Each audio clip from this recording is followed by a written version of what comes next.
Halton police are investigating a fatal shooting outside a mall in Burlington. Officers were called to the Burlington Centre mall's parking lot shortly after 10 o'clock last night. They found a 24-year-old man suffering from a gunshot wound. He was taken to hospital. That's where he was pronounced dead. The victim, identified as Omer Niaz Muhammad, and police say they're looking for two suspects who drove off in a white SUV. We had a chance to speak to a witness who attempted to help the victim. I was at Wings Up CM Dish, just behind that 7-Eleven right there. I heard 3 shots. At the point I heard 3 shots, I heard some commotion. I couldn't tell what was said. Within a few a few seconds later, I saw one individual who I believe who did the shooting go into a black SUV. I saw a black SUV and a white SUV drive off simultaneously. Okay, CP24's crime analyst Steve Ryan joins us live from the scene in Burlington. Steve, I have to ask this, right? This is the second mall parking lot shooting in about a week. What do you have to say about these occurrences?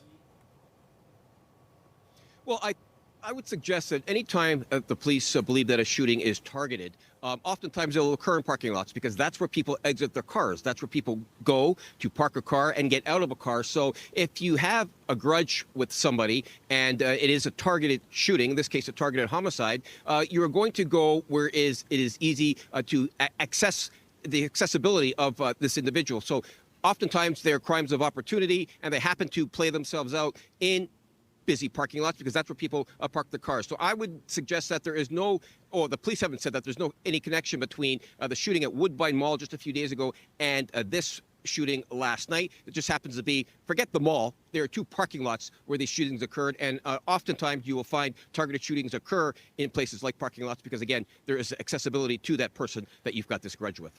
And Steve, that's a popular mall in a suburb.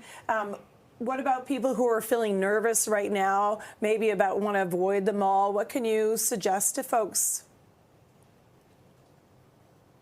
Well, targeted. Police say that there is no threat to public safety, so there is no greater danger walking through a shopping mall plaza parking lot or walking on the sidewalk. These shootings happen as a matter of opportunity, and they are things that the police make it very clear when they investigate targeted homicides that this was a targeted incident. This was a crime of opportunity. It was an isolated incident. So when you hear those things from police, that should settle people's minds when it comes to their concerns about their own safety. Look, all homicides affect the community. I speak about this all the time. A perception is reality. If you think that your community is unsafe, you're not going to do certain things. Your quality of life may be affected. But when you hear it is a targeted homicide, most often they are isolated incidents, and I believe that's what occurred here last night at this shopping mall parking lot at 10 o'clock. And Steve, I do have to ask, what are you learning about the victim? Well, we know that the 24-year-old man was an aspiring rapper. Now, because he was a rapper, it certainly doesn't mean that this homicide was as a result of the rapping industry, if you will. The police will follow the evidence. They certainly won't have a tunnel vision. Tunnel vision is something that you certainly do not want to participate in if, in fact, you are the lead investigator on a homicide. You go where the evidence takes you. They certainly will look into his background. They'll look into any persons that may have had animus against him, going back as far as they need to, and then they'll build their case from there. So it is a starting point. When you have a targeted homicide, you certainly will learn through social media feeds and through witnesses as to who may have had a grudge with this individual. But because he was a rapper or an aspiring rapper, certainly doesn't mean that it was the rapping industry that caused his homicide, but it certainly will be something that the investigators will look into. Okay, live in Burlington, CP24's crime analyst Steve Ryan.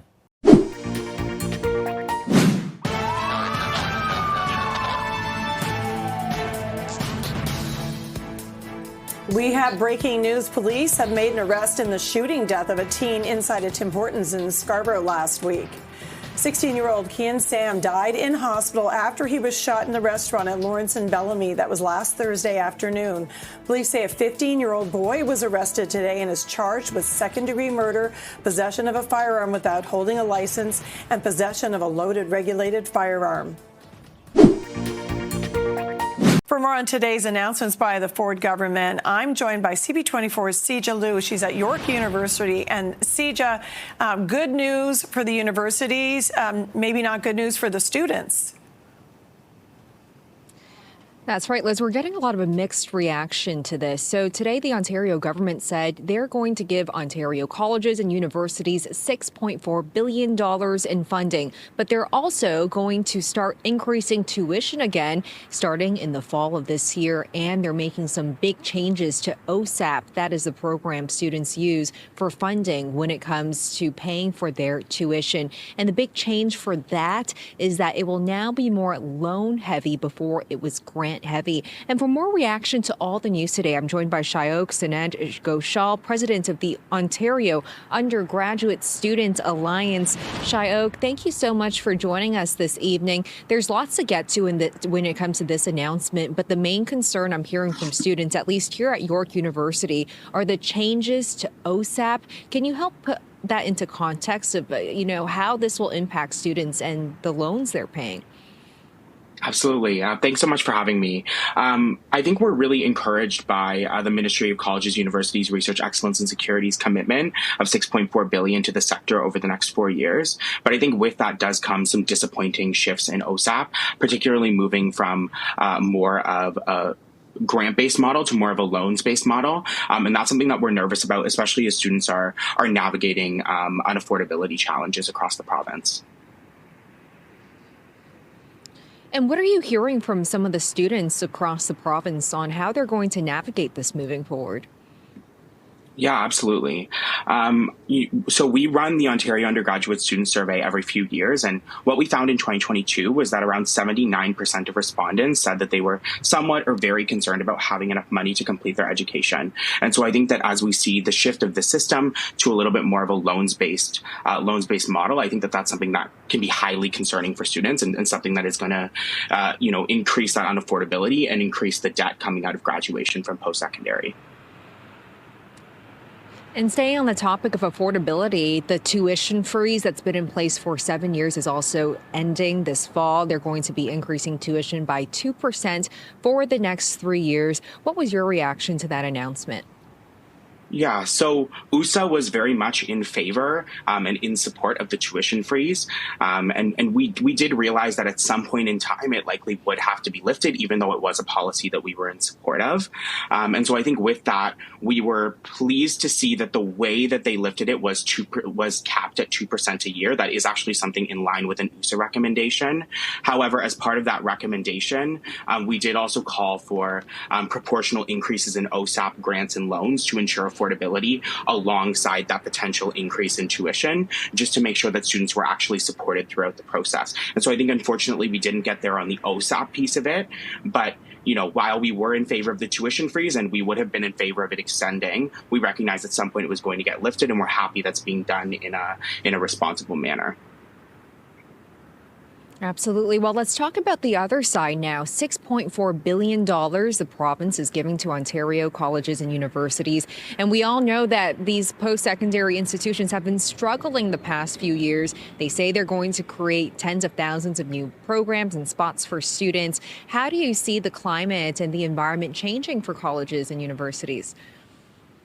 Yeah, absolutely. I mean, I think the $6.4 billion investment is huge, and that's definitely a massive win for the post-secondary sector. And that's something that we are really pleased and excited to see, that there are going to be more funded seats for students at these institutions. At USA, what we primarily care about is the affordability, accessibility, and accountability of post-secondary education. And I think that this is something that is going to, increase the number of opportunities for students and is going to make sure that institutions can continue to provide a robust educational experience for students. And that's something that we're delighted to see.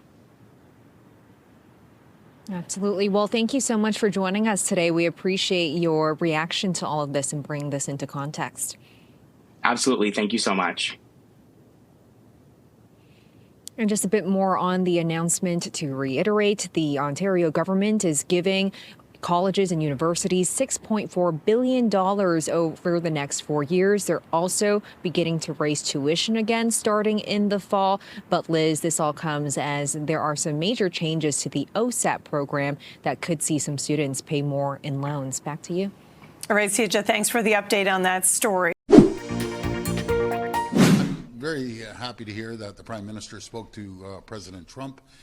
And as for the bridge and President Trump's comments, Make no mistake about it, as sure as I'm talking to you, I'm very confident this bridge is going to open. I'll tell you the reason why it's going to open, because it's in the best interest of the American economy, the Americans, the 13 Congress people that are going for re-election in the midterms, which the Republicans own probably 7 of those seats and 1 Senate seat as well. And the worst thing you could do is hurt the American economy and continue to hurt the American economy. And folks, the deal was struck that Canada, the federal government, built it.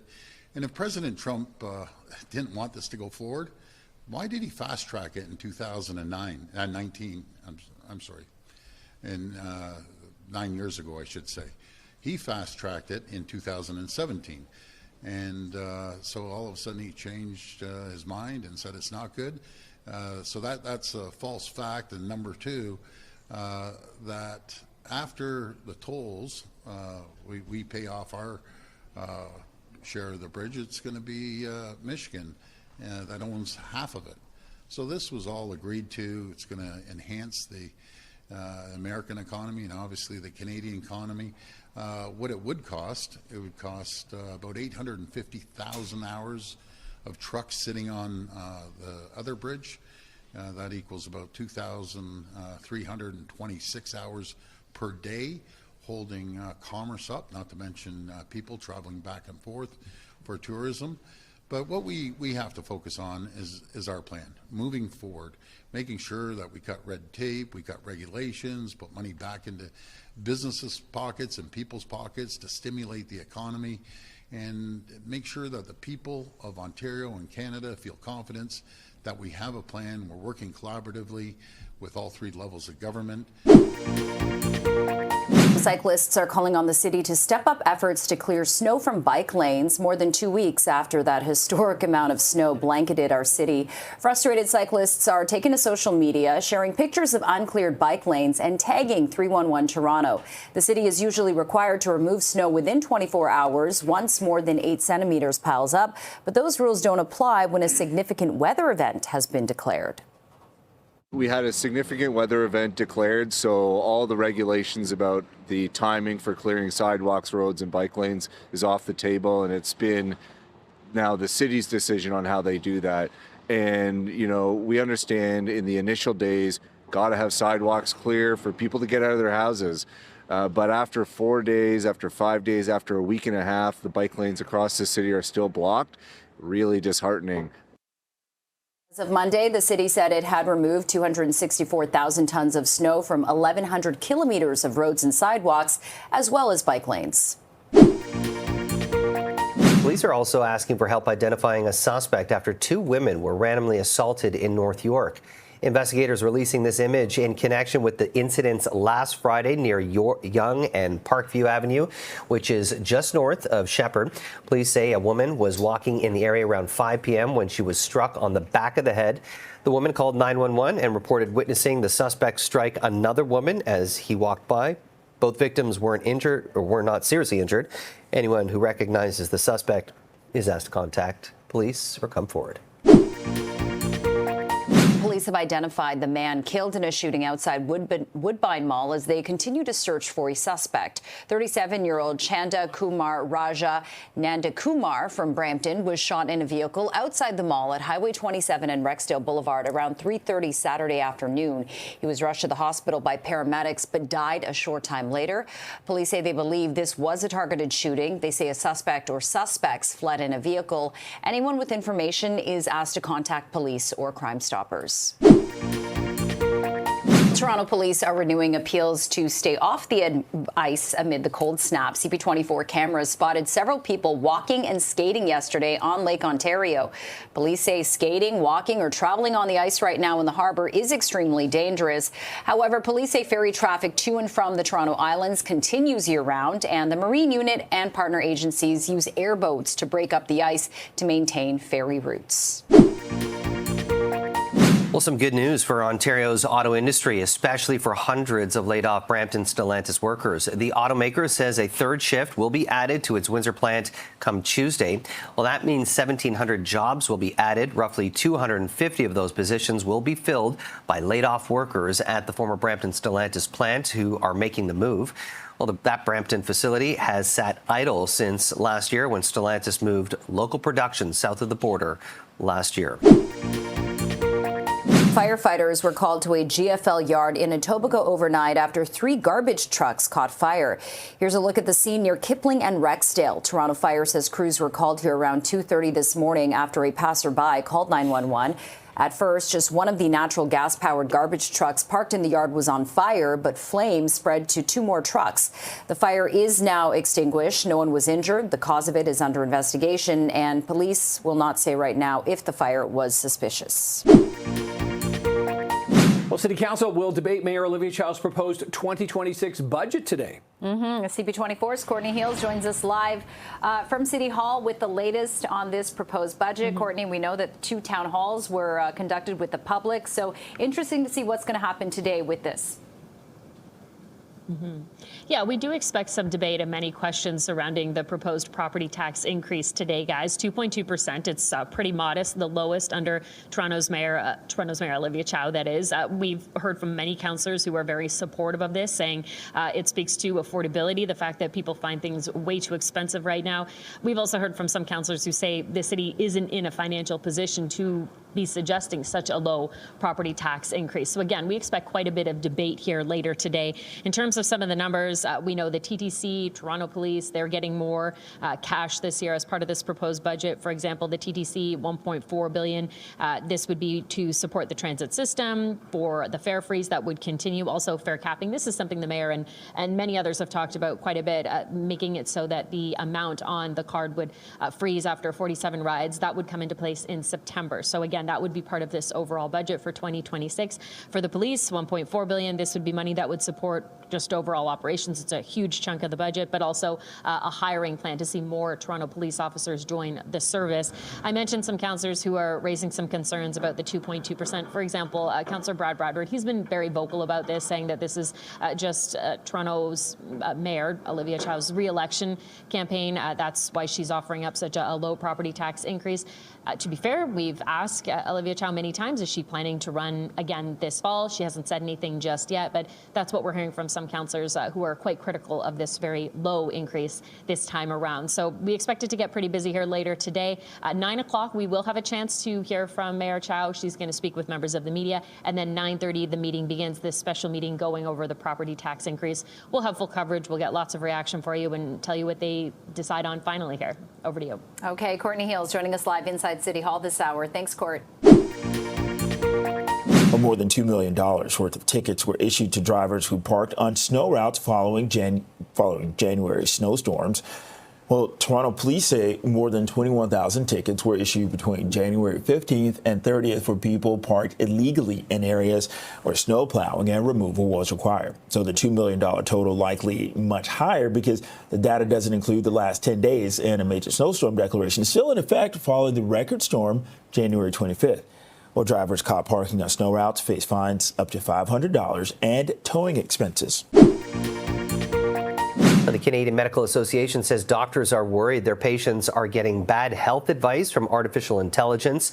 New online survey of 5,000 Canadians from Abacus Data suggests nearly all of us are going online for health information, mostly because it's quick and easy to access. Well, half of respondents say they look to an AI search result from Google or ChatGPT for information. Well, the survey suggests those who followed the advice were 5 times more likely to report an adverse reaction or negative outcome. To take advantage of a day of free rides, of course. Oh, and there it goes. The train has left the station.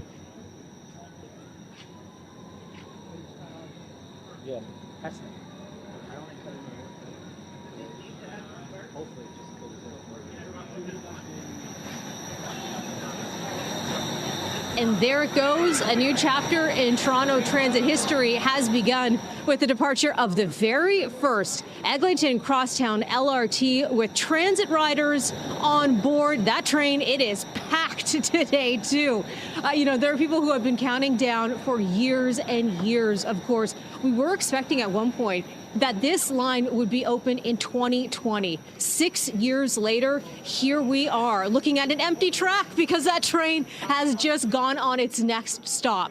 Not sure if people are going to be getting off along the way. Might be tough to board that particular train. Something tells me they might be riding it all the way to the very end. That would be Mount Dennis, of course. I know people on board are going to be timing the route. How long is it going to take? Because something we've been hearing from the TTC that the service that they're experiencing right now won't necessarily be the case of what the service is going to be like in the months to come. Think March, think May. That is when speed will gradually increase. We're looking at signal priority coming online as well. Different sorts of extensions of service as well. So we know that the line is going to be running until about 10:30 at night. That service will be extended again once this line 5 has been fully up and running for some time again in the months to come. So what we're hearing from the TTC is that this is a gradual, a phased in approach, kind of a soft launch here too. There are some lessons that they're saying that they've learned with the Finch West LRT line. That opened late last year. It has seen a number of interruptions. It has been offline multiple times. Some of that due to weather, some of it due to mechanical issues as well. And of course, that line opened up with great fanfare. Not what we're seeing here today. Finch West LRT, it had a ribbon cutting. It had a number of dignitaries out giving speeches. They were on board for the inaugural ride at that time as well. That is not the case here today. More of a subdued opening. That's because the TTC is saying that they will have celebrations a little bit later on when they know that the line is up and running fully, when that they have proved that this is operating as they had expected. Air Canada, WestJet, and Air Transat have started canceling flights to Cuba amid a U.S. oil blockade. CP24's Andrew Brennan is checking in with travelers at Pearson Airport. And for many who have been so excited to take a little bit of a sunny trip to a warm destination, this might cause some headaches for them. Yeah, it's not a great feeling. It burns a little bit to think about how you could potentially get home if you didn't know what was going on your way to begin with, Jamie. But Air Canada, I know, as I've just been told by the spokesperson here, Peter Fitzpatrick, that there's 2 flights coming back today, and I believe this is also the day where the empty flights are flying down to Cuba, correct? Actually, we started that yesterday. The first 2 flights went down empty, and then they came back with people. And effectively what we're doing is we're operating our normal schedule, but the planes are not taking any customers down to Cuba. They're just bringing them back. So, the idea was, that makes it more manageable. If we just stick to our schedule, people can go down. They can, if they're there right now at destination, they can enjoy the rest of their holiday and they can come back normally. So nothing has to change, and they know their flights and their plans and all that.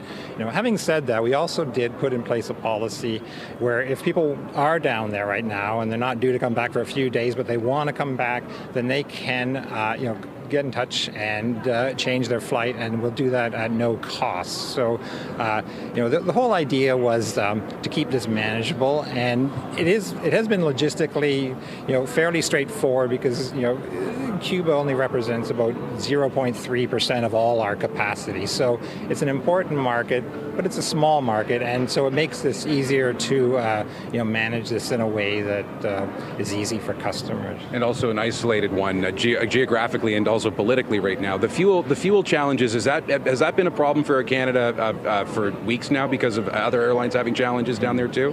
And I know the aircraft are a little smaller. Mm-hmm. Well, no, but it is something obviously we've been monitoring closely because, the fuel's is essential to operate safely, and we always want to be sure we have enough.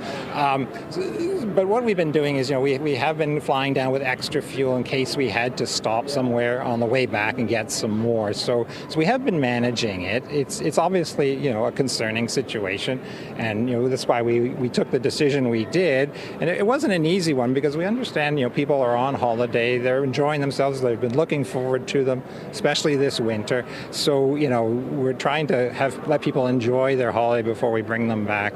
But the key is just to give people certainty as to what's going to happen, and that's why we thought in the situation this is the best option, was just to let everybody know what's going to play out rather than depend on the situation. And it's good to have that sense of certainty. Right now, one thing that we've been getting from CP24, CTV news viewers across the country that we've been chatting with is there have been some challenges with the potential either rebooking or more so for those that you were mentioning before, potentially not leaving for a few days, spend more time down south than say you or I do. But now is the message right now from Air Canada to be patient in the process of trying to get back? No, the whole plan is just to operate it as it would have been normally. So, people can take their normal return flight as they were scheduled to, so they can stay at the resort and have their time and enjoy it, and then it just sort of keeps the same schedule. The only thing that's different is we're not taking anybody new down, but people already there, they're on the same schedule. There's been no impact to them, and the idea is to make it easy for them, give them certainty, and let them enjoy their holiday. Now again, that said, if people are down there and they are a bit anxious and they want to come back, we do have a policy in place where you can change your flight at no cost and come back early, provided that there's space on the aircraft. Peter, thank you very much for your time. We'll have to see how people get as people get home. You said there's 2 flights coming back today? Yeah, there's 2 back today, Cayacoca and Veradero. So I think they're coming in this afternoon or this evening. Perfect. Thanks very much for your time, Peter. Yeah, we'll talk.